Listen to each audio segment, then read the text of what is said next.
Imagine walking down Wall Street on October 24th, 1929, a day later remembered as Black Thursday. The streets are chaotic.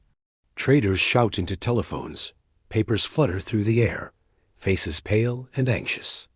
Unlike stories of hyperinflation, this isn't about money losing value. No, prices are falling. The stock ticker spins downward endlessly. The value of stocks, homes, and even factories drops every hour. People are panicking, but it's not because things are expensive. It's because everything seems cheap, too cheap. This is deflation, when money increases in value and prices fall rapidly. At first glance, it may seem like a gift. Cheaper bread, cheaper shoes, cheaper everything. But when prices fall too fast, it can crush an entire economy. And that's exactly what happened during the Great Depression of 1929. Before the crash, the 1920s in America were full of optimism. Factories ran at full speed, cities glowed with new electric lights, and consumer culture exploded. Radios, cars, and refrigerators filled homes. People felt rich. They borrowed money to buy stocks on margin, meaning they only paid a small part and borrowed the rest. Banks lent easily, fueling a bubble of debt and optimism. Yet underneath this glittering surface lay a fragile truth. The economy was built on borrowed money, not real savings. When the stock market started to wobble, confidence vanished. Factories couldn't sell goods, banks struggled to meet demands, and the economy began to shrink. This is when the deflationary spiral began. Imagine a family in New York City. The father, John, worked in a factory, earning $25 a week. Overnight, orders fall. Hours are cut. The mother tries to buy groceries, but the prices keep falling slightly. Sounds good? Not really. His paycheck shrinks faster than prices, leaving the family struggling. Across America, banks failed. People lost their life savings. Farmers couldn't sell crops because prices dropped so low that selling was almost worthless. Homeless families built makeshift shelters known as Hoovervilles, named after President Hoover, whom many blamed for the crisis. Soup kitchens became lifelines for millions. Deflation punishes those who rely on wages and debts, basically most people.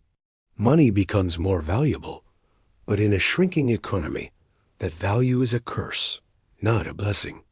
Let's break down some important terms. Deflation. Prices fall over time, increasing the value of money. On the surface, this seems good, but falling prices reduce profits, wages, and jobs. Deflationary spiral. A loop where falling prices cause layoffs and reduced spending, which causes further price drops.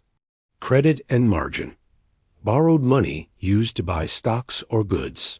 When credit vanishes, the economy slows dramatically. Bank runs. When frightened depositors rush to withdraw funds, banks often cannot cover the demand, leading to collapse. These terms aren't just financial jargon. They explain why families starved, farms failed, and banks crumbled. Picture this: lines of people outside soup kitchens, holding empty bowls. Children playing on abandoned streets while parents worry about income.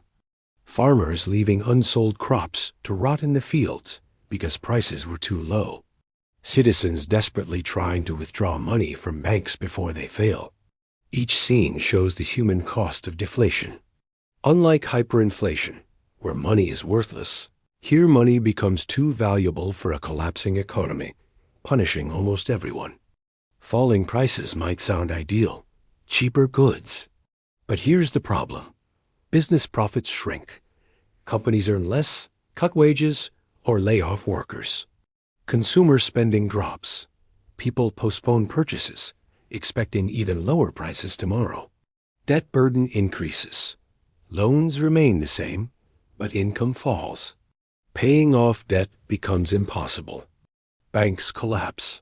Savings vanish. Panic spreads. Confidence is gone. This cycle continues, dragging the economy deeper and deeper, the classic deflationary spiral. Imagine losing your job, your savings, your home. Families split apart. Children go hungry. Entire communities lose hope. Unlike hyperinflation, where money vanishes instantly, deflation gradually crushes lives, showing the subtle but deadly power of falling prices. From the Great Depression, we learn economies need balance. Neither extreme inflation nor deflation is healthy. Confidence drives money. Without trust, even stable money can fail. Debt is dangerous.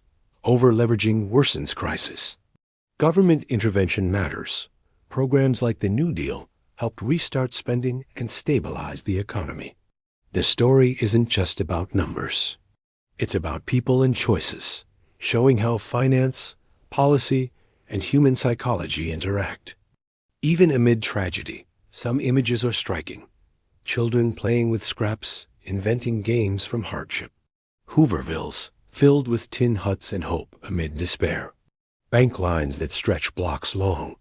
Bread lines and makeshift meals shared in the shadow of economic collapse.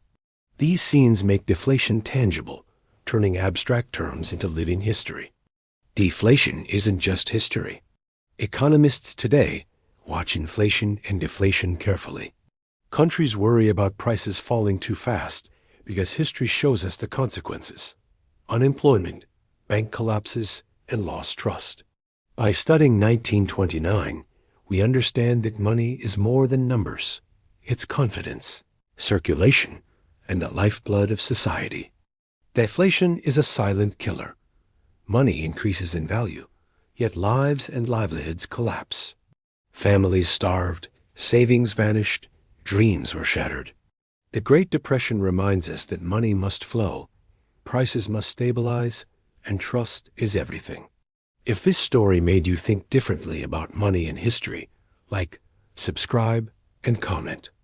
In the next lesson, we'll dive into interest rates, the birth of the Federal Reserve, uncovering how central banks control money and shape economies, and why it matters for you today.